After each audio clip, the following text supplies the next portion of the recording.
You see her across the room. Your heart rate spikes. Your palms get sweaty.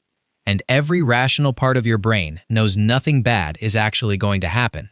But your body reacts like it's under real threat anyway. This gap between what you logically know and what your nervous system actually does is the real core of approach anxiety. And almost nobody addresses it at that level. Today, what's actually happening in your body and how to work with it instead of against it. Let's get into it. First, understand that approach anxiety isn't a character flaw. It's a nervous system response that evolved for a completely different environment. Your brain didn't evolve to distinguish between social rejection and actual physical danger particularly well. Both trigger overlapping threat response systems. Walking up to a stranger registers, at some primitive level, as a small social risk that your body treats disproportionately seriously. Knowing this doesn't eliminate the response, but it does stop you from interpreting the fear as evidence something's actually wrong with you. Second, stop trying to eliminate the anxiety before acting, and start acting alongside it instead. Most guys wait for the fear to fully disappear before they approach, and that wait can last indefinitely, because the fear often doesn't fully disappear. It just gets quieter with repeated exposure. The actual skill isn't fearlessness, it's moving forward while the fear is still present in the background. Waiting for zero fear is waiting for a condition that may never arrive. Third, use physical regulation before you even attempt the mental reframe. Trying to think your way out of a nervous system response rarely works well because the fear lives in the body first.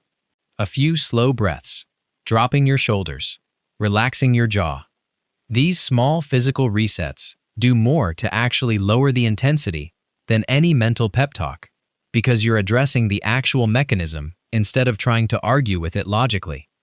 Fourth, lower the stakes deliberately in your own head before approaching. A lot of the anxiety comes from treating every approach like a high-stakes event, this specific interaction determining something significant about your worth or your future. Reframing it as just saying hello, nothing more required, removes a huge amount of the pressure your brain is manufacturing on its own. The interaction itself is rarely as consequential as the anxiety makes it feel in the moment. Fifth, understand the compounding cost of avoidance. Every time you talk yourself out of approaching because the anxiety felt too intense, you reinforce the belief that the anxiety is something to be avoided rather than tolerated. This makes the next attempt harder, not easier, because avoidance is exactly what teaches a nervous system that the threat was real enough to justify retreating. Each avoided approach adds to the anxiety instead of preserving you from it. Sixth, build tolerance through volume in lower stakes settings first. You don't need to make your first rep the most intimidating possible scenario. Talking to a cashier, asking a stranger for directions, making small talk with someone at the gym. None of these carry romantic stakes, but they all use the same underlying muscle, speaking to someone you don't know despite discomfort. Building that muscle in low-stakes settings makes the higher-stakes version noticeably easier when it actually matters. Seventh, separate the anxiety itself from the meaning you're assigning to it. Feeling nervous doesn't mean you're doing something wrong, or that you're not cut out for this, or that the anxiety is a signal to stop.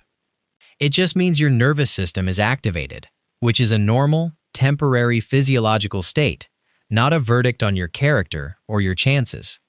The story you attach to the sensation matters as much as the sensation itself. So here's the full picture. Approach anxiety is a mismatched threat response, not a character flaw. Stop waiting for the fear to disappear and start moving alongside it instead. Regulate your body first, before trying to think your way out of it. Lower the stakes deliberately in your own head. Understand that avoidance compounds the problem rather than protecting you from it. Build tolerance through repeated low-stakes reps before the moments that matter most. And separate the physical sensation from the story you're telling yourself about what it means. Do this consistently, and the anxiety doesn't necessarily disappear, but it stops being the thing that decides what you do. Peace.